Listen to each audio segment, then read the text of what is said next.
Well, hey everybody, and welcome back to Washita Valley and the latest extras episode. So today, what we're going to be doing is we're going to be starting on Jimmy's other fields that we need to get cut and baled. Now, if you saw the last video, which had my new tractor reveal in it, the beginning half of that episode, we kind of drove around in Jimmy's fields over here by his feed facility, and we kind of took a look around and sort of saw what that was going to look like. There's a lot of washes in the alfalfa fields, which I'm not really looking forward to. But today, what we're going to do is we're going to get this grass cut. It's just across the highway right here in front of me. The grass field that I showed you first in that video. That is what we're going to try to get done today. So we're going to hop in the Fiat here and we are going to get this started.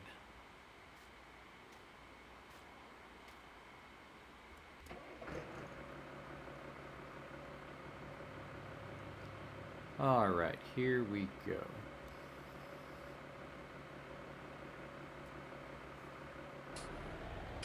Well, I hope those of you who saw my last episode,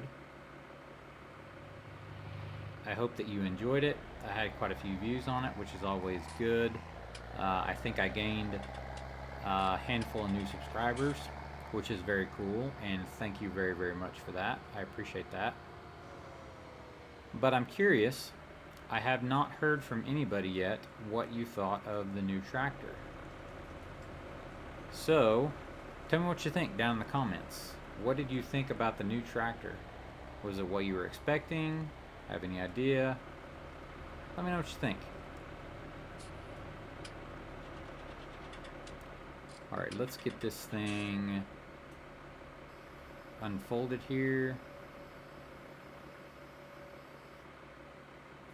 Alright.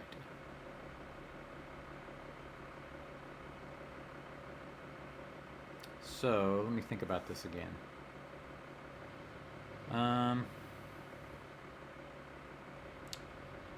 Which way do I want to start this? Yeah, this will be alright, I guess. We can start this way. Alright. So, first thing we're going to do is we're going to make the outside round.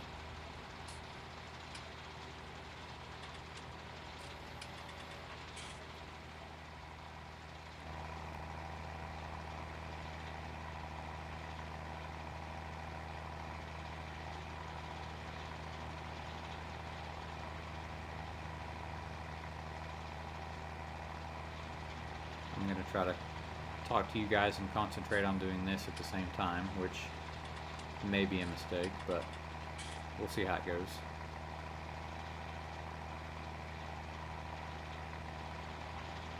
So I'll give you a little update on the tractor. So I did get it home, which you guys saw. It is hooked up to the baler as we speak, and yesterday I finished getting the bale monitor installed and it's working correctly. So that said, even though the dash is still not completely operable, we can come and bale this hay when it's ready to be baled, because everything hooks up to the tractor just fine as far as the baler is concerned. The bale monitor's in there, so we should be in good shape to get this baled when we're ready, which is probably going to be, I don't know if we'll be able to start baling this tomorrow or not, but hopefully it won't take too long for this to dry out to where we can get it baled. That is one of the nice things about this new swather here having a conditioner in it, is that it should cut down the drying time on a lot of these hay crops I'm going to put up. I'm trying to stay out of this alfalfa patch, which it doesn't look like I'm doing the best job in the world at. Apparently I need to scoot over a little bit. kind of trying to stay out of it because I don't want to be cutting that yet. This might be interesting right here. Not gonna have a lot of room to get turned around back down here.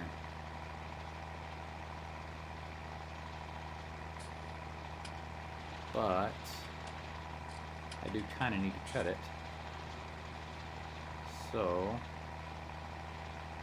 we're gonna do the best that we can.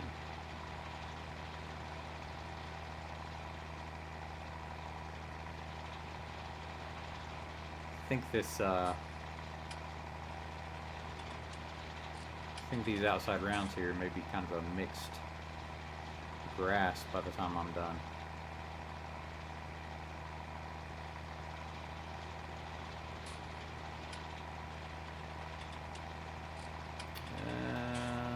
Right.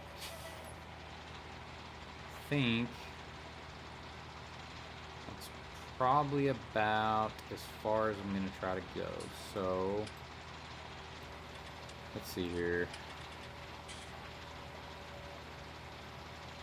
We're going to back up.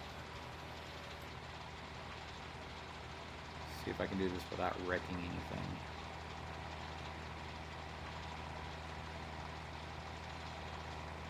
Back up a little here. I'm not sure I can turn that sharp.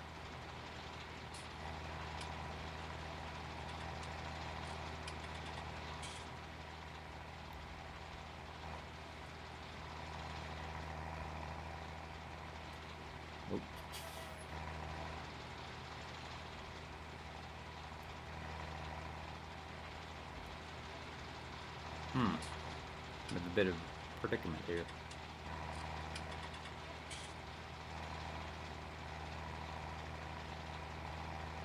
Well, I guess the paint on the cab wasn't that great anyways. Alright. So let's put that back down. And should be able to drive about right like this.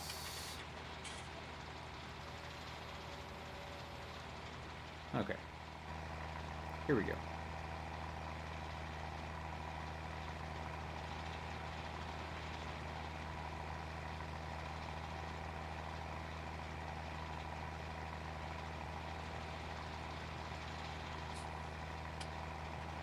Yeah, it'll just end up about 2 swaths wide. And I'm mowing down a few bushes. That'll be good for the baler later. May have to come down here and may have to make a ride around in the gator and look for small shrubbery that I need to pick out of the windrows. Now here's one of those washes that I saw the other day when we were riding around the gator, and that wasn't too terrible to get through, but it was by no means one of the bigger washes that I saw yesterday.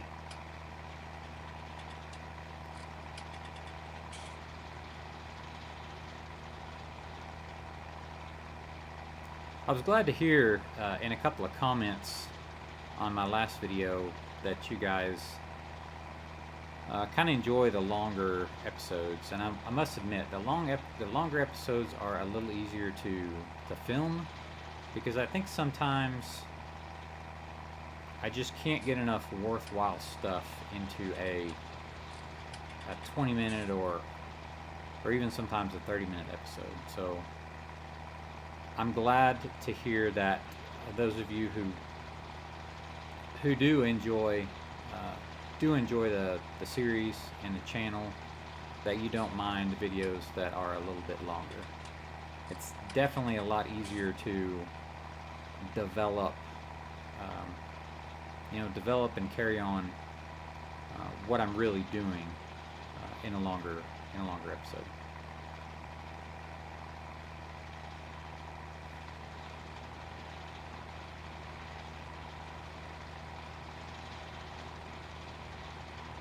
another wash that's a little more severe than maybe I thought it was.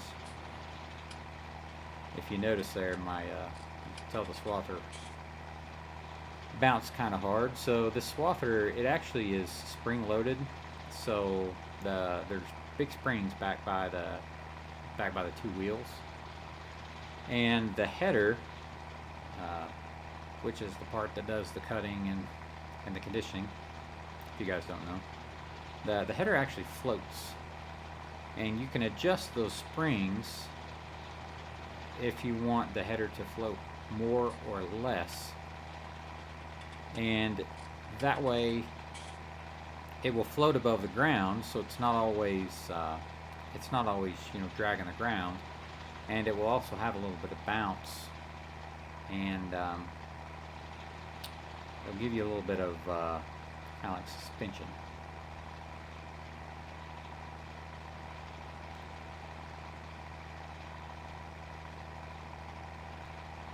Alright, so outside round is complete. It was pretty uneventful. That's kind of why I just sort of skipped over it. This is definitely a lot more challenging than cutting the last field I cut for Jimmy, which was basically just, I mean, it wasn't exactly square, but it was very square. This is a lot more, and it was flat. I mean, it wasn't perfectly flat. If you saw any of the videos from that, it wasn't perfectly that flat, but compared to this place, it was flat. So this is definitely more of a challenge, and I'm having to try to get used to this swather being a trailed hydro swing type swather versus my old mower. If you guys haven't seen any of my older videos, my older mower was a 3-point sickle mower, an old 3-point sickle mower. That's sort of a different story.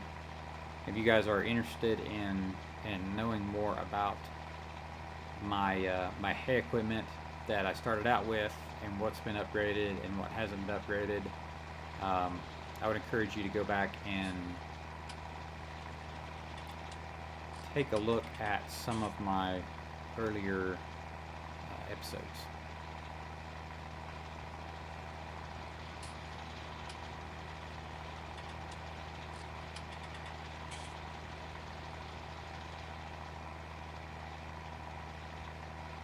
I really like this swather so far. It's nice that it does a good job cutting, first and foremost, I guess. It's nice that it has the conditioner in it, and it's also nice that it is so much wider than the swather that I had before. It's actually just over double the width of my old mower. So that is really pretty handy.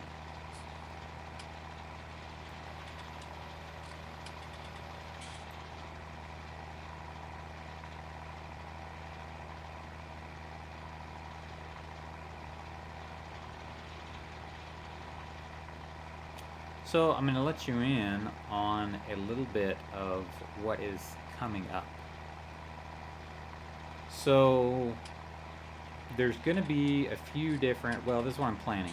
I'm planning for there to be a few different extras videos that pertains to finishing up this baling job here for Jimmy, which consists of obviously mowing this field and then mowing the other 4 alfalfa patches. So you'll get to see some video of that in a couple of different episodes probably. I'm not going to show you all of it because I just don't think that would be all that interesting. And then of course we'll do some baling. But then the next big project I have coming up is I need to put some fertilizer down on my I need to put some fertilizer down on my oat and alfalfa ground. And what we're going to do there, what that's going to consist of, is we're going to be getting the fertilizer from the co-op, obviously, but we are going to be using a pull-type fertilizer spreader to put the fertilizer down, and then I'm going to borrow one of Steve's cultivators. Well, I guess it's Steve's main cultivator. I'm going to be borrowing it, and we'll be using Alice, my new tractor, to cultivate that place. We'll be using the Fiat here, which is what I'm in now, to put down the fertilizer, and then we are going to, oh man, that's a big bump there. And then we're going to use Alice for our first ever field work. Just so happens that it's pretty handy that Steve, and if you don't know who Steve is, go check out my, in particular, check out some of the videos that pertain to my round baler. Some of the early videos that pertain to the round baler, and you'll get to know Steve. But anyways, Steve's biggest tractor is just about the same horsepower. Actually, I think it's got a little more horsepower than Alice has. So his implements, the size of his implements and the implements that he uses, match very, very well to Alice, which is, in case you haven't seen the last video, it's my new Deutz Alice 9190 that I just took delivery of yesterday. So it's going to be, you know, I don't like the fact that I'm still going to have to beg and borrow implements from people, but you know, Steve is nice enough to let me borrow some of his stuff and use some of his stuff in the beginning. And it just so happens, like I said, that his biggest tractor is very very close to the same size of Alice. So that's going to be handy, and he'll be a great asset and a great friend to have, so that I can borrow his equipment when I need to get started. Another one of my my friends and my dad's really good friend, that's his name is Kurt, and he has let me borrow stuff in the past, in some previous episodes. A lot of you guys will know. But the problem is he has a big four-wheel drive tractor, and so most of his tillage implements, for example, they're too big for my new tractor. So it's a nice thing that Steve has a similar sized tractor, and I'll be able to use some of his stuff to do my own field work.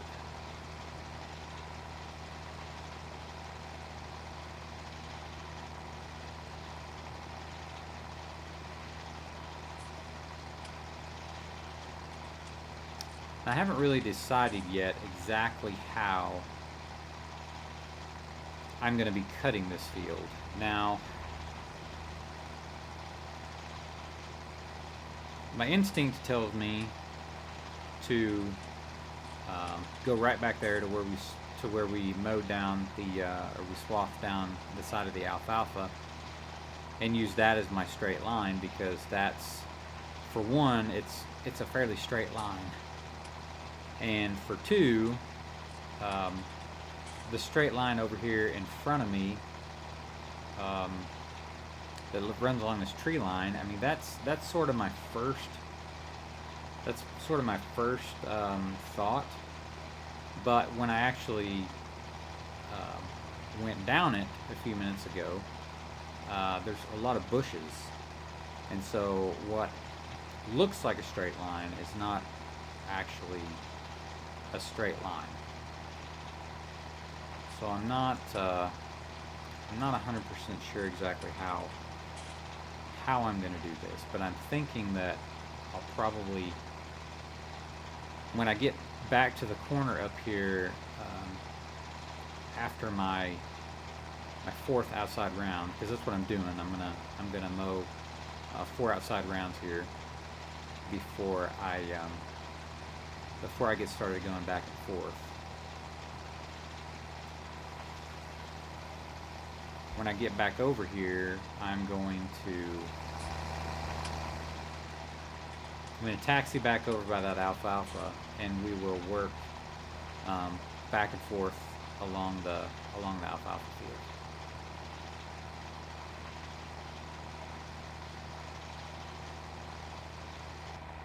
Well, alright, I'm just finishing up my 4th outside round here, and you know, as I was going around this field, I'm thinking to myself, okay, here's the shape. How can I do this in the most efficient way possible? And so I got to thinking that maybe the most efficient way to cut this is not the straightest way to cut this. When you really think about it, and you think about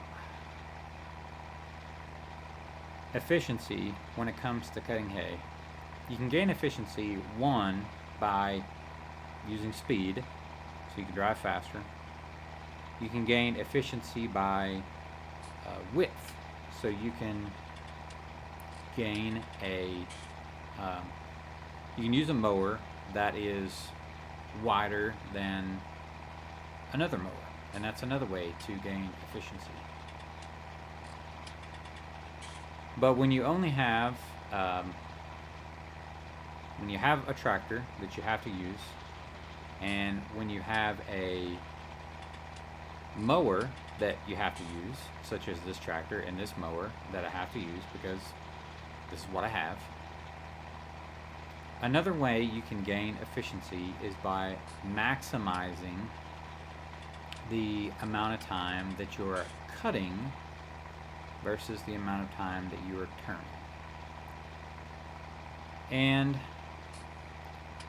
you know, you're saying to yourself, okay, well, that's really easy to do. All you got to do is just go around and around and around the field and never stop cutting while you turn. And while, yes, that's to an extent that's true, and that would be the most efficient way to do it, is just to never stop turning and go around and around and around the field. That's in practice, that's not always the easiest way to cut the hay, especially when you have a small field, or when you begin to come to the end of the field or the middle of the field, where it gets smaller and smaller and smaller. It's not necessarily the easiest way to cut the field, and when it comes time to actually rake it and bale it, it certainly may not be the easiest way to do either of those activities either. So I got to thinking, I was like, okay, how can I cut this field and make the longest pulls possible? And when I thought about this, I was on my 3rd outside round cutting along the highway. And I'm like, well, you know, there's 2 places in this field that are pretty long and fairly straight. One of which was the area that I was mowing at the time right along the highway. Well, when you think about it, this stretch here that I'm mowing along the highway is probably about the longest pull in this pasture right here, in this area of the field that's got the grass in it that I'm cutting now. The pass along the highway and along the fence along the highway is really the longest one in the field, followed closely by the the passes along the fence line over there. So what I'm going to do, and I'm going to try this, and I think it's going to work out pretty well as far as cutting goes, but I'm going to keep it in mind whenever I go to do the raking and then later the baling. I'm going to continue to make these passes along the fence, along the highway fence here, until I hit the creek right there where I'm looking right across there. Now, once I get to that point, I'm gonna taxi over by the. Oh, hang on a second. I'll just turn around and I'll show you. So.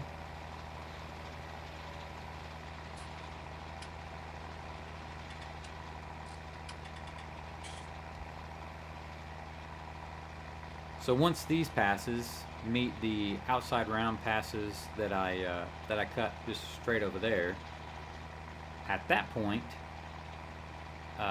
these passes along the fence, along the highway fence here, are going to get a lot shorter, and I'll explain a little better when I get down there. And so at that point, I think the most efficient thing to do is going to be to go over along this fence, or along the fence that has the tree line along it over there, and cut back and forth along that tree line. I think that is then going to become the most efficient way to cut it, because that will leave me with the longest pulls to finish the field. I don't know if that really makes sense or not, but maybe once this is all cut, I'll take the drone up and get some drone footage of the whole field, and maybe sort of kind of explain a little better what I'm talking about, because what I'm saying makes sense to me, but it may not make sense to you guys yet.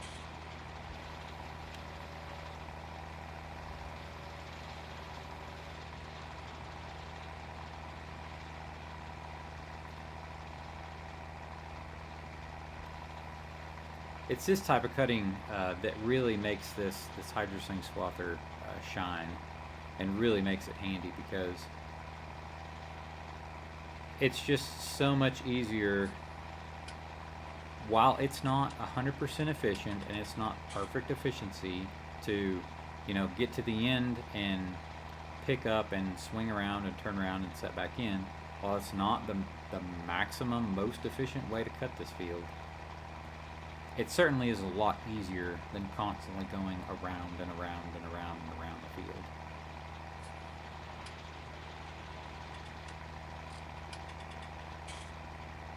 And I actually think that once it comes to baling, it probably is going to be the most efficient way to do it, versus going around and around and around the field until there's, just a postage stamp left in the middle. Alright, so I've made it to the point where the long pulls I was cutting along the highway met the creek here, and that has all been cut off now. And what I just finished swathing was that little triangle back there between this part of the creek and the alfalfa field. And so what I think I will do now is, I think it's probably most efficient to continue cutting the field like this until I cut out that little triangle that's right behind the swather right there. And at that point, I'll come back over here to this side and start making the pulls back and forth here.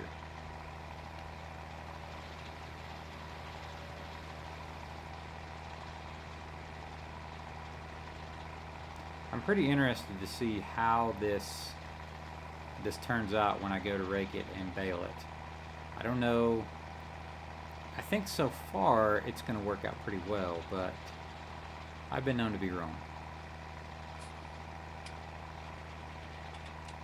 So yeah, once I make 3 or 4 more, uh, 3 or 4 more passes, and I get this that's cut out, this just to the left of me here cut out, I think at that point it's going to be more efficient to go back to the trees and cut along that way.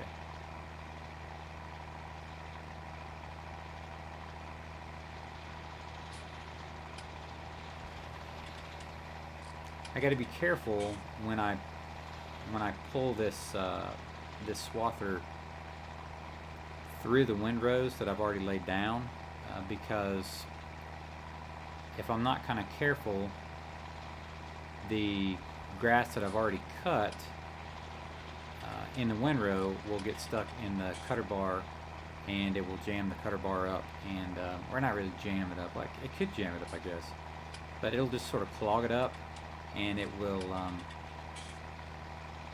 it'll kind of get stuck, and it won't cut as smoothly if that happens. So I sort of got to be careful and kind of be Johnny on the spot about when I pick the header up and put the header down, and try not to suck in a big windrow into the swather.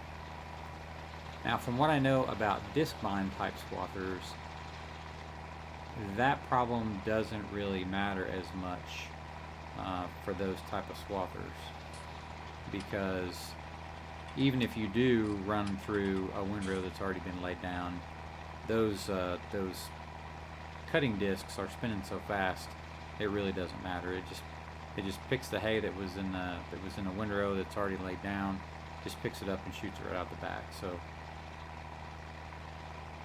that's probably one advantage to the disc mower over this type of mower here that's got the sickle and the reel, is that you don't have to be as careful about picking up an already mowed windrow.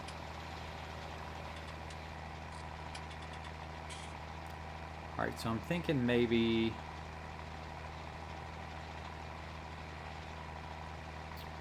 maybe 2 more passes, and this will be, well, no, actually I think this is the last pass I'm going to make, and when I get down here to the end, I'm going to start cutting back and forth.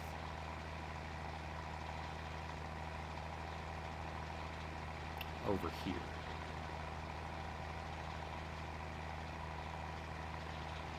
Alright, so what I'll do is I'll just pick this up, make a full turn,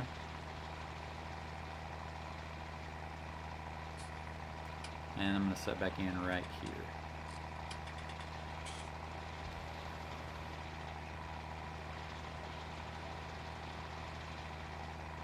And we'll see how this goes.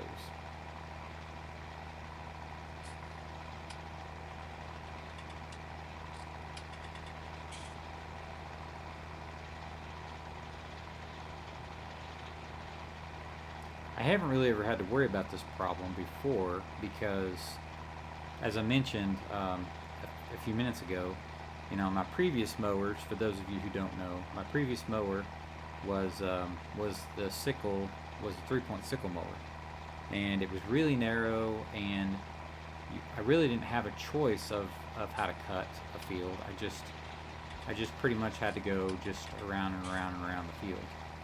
I already cut that down there. I cut that while I was doing my outside rounds. It was just a little bit left, and so I just went ahead and cut it out. So yeah, with my last mower, I pretty much just had to cut around and around and around, and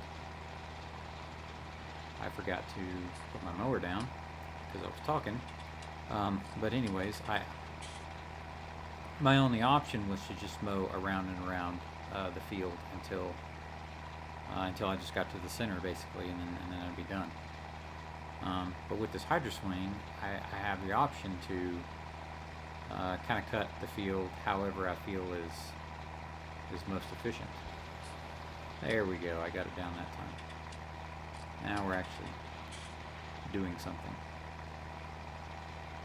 So this is kind of a, how to cut a field has now become sort of a new option, or a new problem, or a new opportunity, depending on how you look at it. I'm going to see it as an opportunity. And I think at the end, when I'm done, I'll be able to do a high level drone flyover and explain more about what exactly the point that I'm trying to get across to you guys. I think it'll make a lot more sense when you see it way up high.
Alright, well, we made it back to the back part of the field.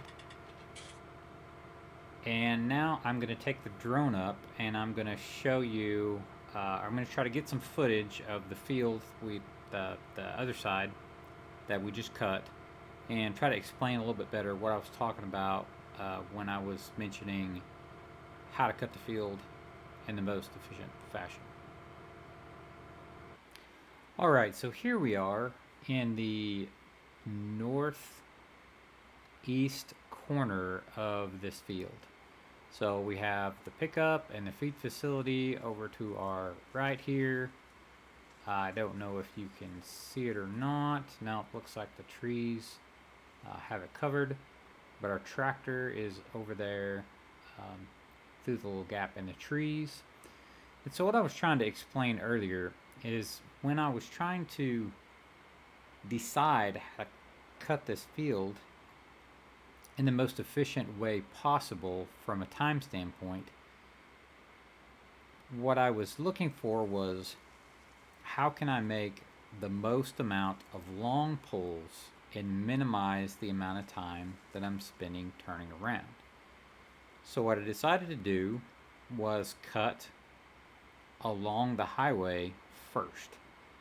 And by doing that, I had several, I'm not going to count them, but as you can see there, I had several very long pulls that are not straight, but they also don't have any sharp curves. It's a very gradual, nice, sharp curve. And now once I was cutting this way, and once I got down and I got even with this finger of trees that's right here in front of me here, as you can see, my windrows began to get shorter and shorter and shorter until they actually became very, very short indeed. Now I could have kept swathing the field to the east and west, which is more or less what I did here at the highway. I could have kept doing that, but instead what I decided was, if I came back over to the tree line and I began swathing the field in a north to south fashion, what that would allow me to do is make longer pulls and therefore get the same amount of grass cut down without making as many turns, and therefore not spending as much time turning. So I hope that kind of explains why I chose to cut this in the fashion that I did. I hope that sort of makes sense, and I hope that you guys enjoyed the video. I've still got this little patch of grass right back here in the back that I've got to cut. It is a more or less, I'd say, square shaped field of grass back here in the back that should be pretty easy to cut. Probably will cut it, oh, I don't know. I might just line up on that fence down there that borders the alfalfa on the south end, and just cut back and forth to the east and west. I'm not sure, but you'll probably see that in a video coming up later on. You'll see the finished product anyways. But guys, I hope you enjoyed the video. I hope that maybe it made you think a little bit about how fields of hay are cut, or how ground is worked, and the most efficient way possible to accomplish the goal. And if you did, put me a comment down in the comment section, or give me a thumbs up on the video. I would appreciate it, and I always enjoy interacting with you guys, talking with you, answering questions, and so forth and so on. Remember, you can find me here on YouTube. You can also follow me on Instagram, and you can also find me on Discord. So with that, guys, thanks a lot. I hope you enjoyed the video, and keep coming back for more.